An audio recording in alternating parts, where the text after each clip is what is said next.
ठिकाणी प्रश्न पहिला असा आहे, झिका नावाचा रोग टिंबटिंबजन्य रोग.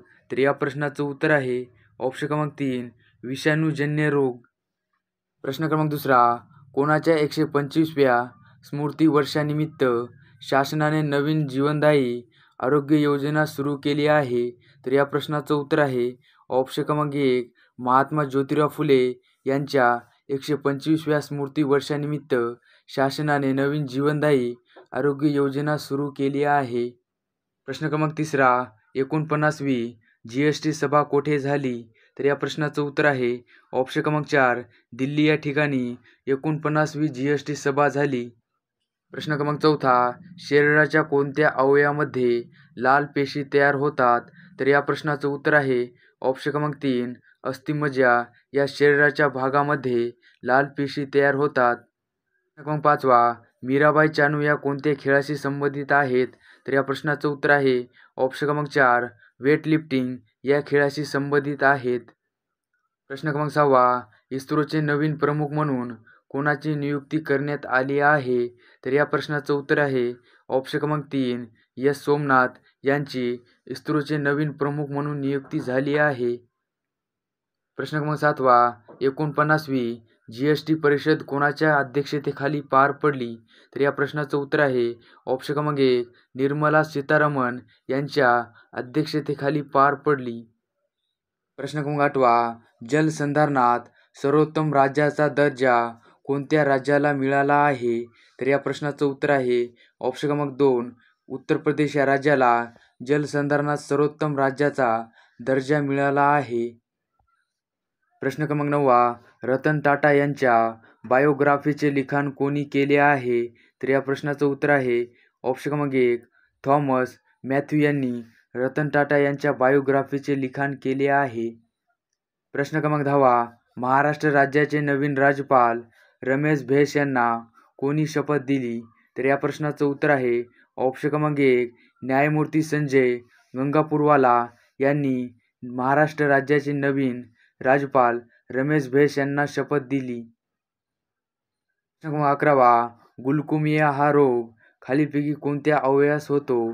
तर या प्रश्नाचं उत्तर आहे ऑप्शन क्रमांक 3 डोळे या अवयवास होतो. प्रश्न क्रमांक 12वा, भारतीय लष्कराचे नवे उपप्रमुख पदी कोणाची निवड झाली? तर या प्रश्नाचं उत्तर आहे ऑप्शन क्रमांक 1 MV सुचिंद्र कुमार यांची निवड झाली आहे.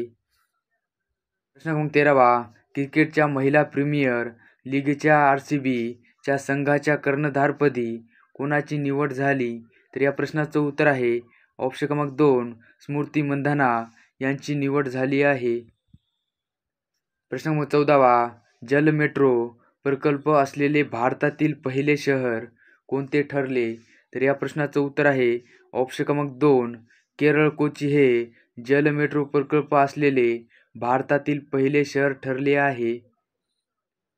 प्रश्न क्रमांक 15वा, गडचिरोली जिल्ह्यातील मार्कंडा देवस्थान कोणत्या नदीच्या तीरावरती आहे?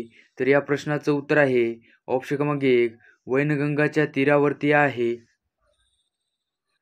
प्रश्न क्रमांक 16वा, केवाडिया रेल्वे स्टेशनचे नाव बदलून काय ठेवण्यात आले आहे? तर या प्रश्नाचं उत्तर आहे ऑप्शन क्रमांक 3 एकतानगर रेल्वे स्टेशन हे ठेवण्यात आले आहे. प्रश्न क्रमांक 17वा, गडचिरोली जिल्ह्यातील मुक्तिपथ ही संस्था कशाशी संबंधित आहे? तर या प्रश्नाचं उत्तर आहे ऑप्शन क्रमांक 2 व्यसनमुक्तीशी संबंधित आहे. प्रश्न क्रमांक 18वा, ऑलिम्पिक 2024 कुठे आयोजित केले जाणार आहेत? तर या प्रश्नाचं उत्तर आहे ऑप्शन क्रमांक 3 पॅरिस या ठिकाणी ऑलिम्पिक 2024 आयोजित केले जाणार आहे. प्रश्न क्रमांक 19वा, जगात जैवविविधता करार कोणत्या वर्षी करण्यात आला?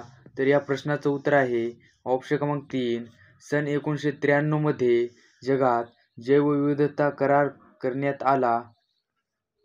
प्रश्न क्रमांक 20वा, केंद्र सरकारने कोणत्या संघटनेला दहशतवादी घोषित केले?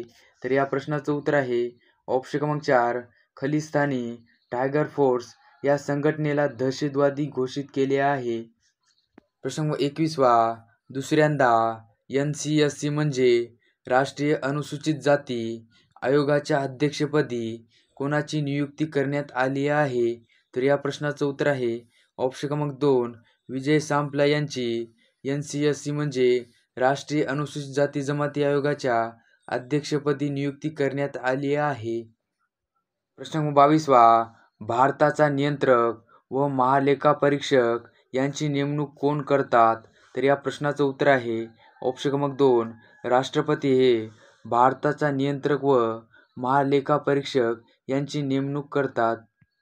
प्रश्न क्रमांक 23 ग्रामोद्धार मंडळाची स्थापना कोणी केली? तर या प्रश्नाचं उत्तर आहे ऑप्शन क्रमांक 2 डॉक्टर पंजाबराव देशमुख यांनी ग्रामोद्धार मंडळाची स्थापना केली. प्रश्न क्रमांक 24 तिसरी गोलमेज परिषद टिंबटिंब रोजी सुरू झाली.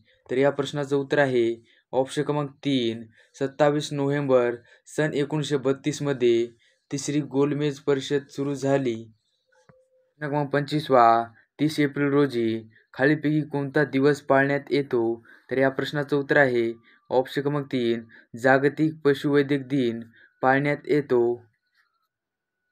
प्रश्न क्रमांक 26 विसंगत पर्याय ओळखा. तर या प्रश्नाचं उत्तर आहे ऑप्शन क्रमांक 1 11 एप्रिल लोकसंख्या दिन. प्रश्न क्रमांक 27 सलील या शब्दाचा समानार्थी शब्द ओळखा. तर या प्रश्नाचं उत्तर आहे ऑप्शन क्रमांक 1 पाणी. प्रश्न क्रमांक 28 महर्षी या शब्दाची संधी करा. तर या प्रश्नाचं उत्तर आहे ऑप्शन क्रमांक 3 महा प्लस ऋषी. प्रश्न क्रमांक 29 पल्लवी राजू बरोबर खेळत होती. काळ ओळखा. तर या प्रश्नाचं उत्तर आहे ऑप्शन क्रमांक 2 चालू भूतकाळ. प्रश्न क्रमांक 30 संपत्ती वहन किंवा गळतीचा सिद्धांत कोणी मांडला आहे? तर या प्रश्नाचं उत्तर आहे ऑप्शन क्रमांक 2 दादाभाई नौरोजी यांनी संपत्ती वहन किंवा गळतीचा सिद्धांत मांडला आहे. प्रश्न क्रमांक 31 शास्त्रीय नियम नित्यघटना सुविचार व म्हणी नेहमी टिंबटिंब काळातच असतात. तर या प्रश्नाचं उत्तर आहे ऑप्शन क्रमांक 3 साधा वर्तमान काळात असतात. प्रश्न क्रमांक 32 सर्व इंधनात टिंबटिंबचे कॅलरी मूल्य सर्वात अधिक असते. तर या प्रश्नाचं उत्तर आहे ऑप्शन क्रमांक 3 इंधनात हायड्रोजनचे कॅलरी मूल्य सर्वात अधिक असते. प्रश्न क्रमांक 33 जम्मू काश्मीर आणि लडाख हे 2 नवीन केंद्रशासित प्रदेश केव्हा अस्तित्वात आले? तर या प्रश्नाचं उत्तर आहे ऑप्शन क्रमांक 2 31 ऑगस्ट 2019 मध्ये. प्रश्न क्रमांक 34 2 छोटी वाक्ये उभयान्वी अवयवांनी जोडलेली असतात तेव्हा पुढीलपैकी कोणते चिन्ह वापरतात? तर या प्रश्नाचं उत्तर आहे ऑप्शन क्रमांक 2 अर्धविराम वापरतात. प्रश्न क्रमांक 35 खालीलपैकी कोणी पहिली कापड गिरणी सुरू केली? तर या प्रश्नाचं उत्तर आहे ऑप्शन क्रमांक 1 कासवजी दावर यांनी पहिली कापड गिरणी सुरू केली.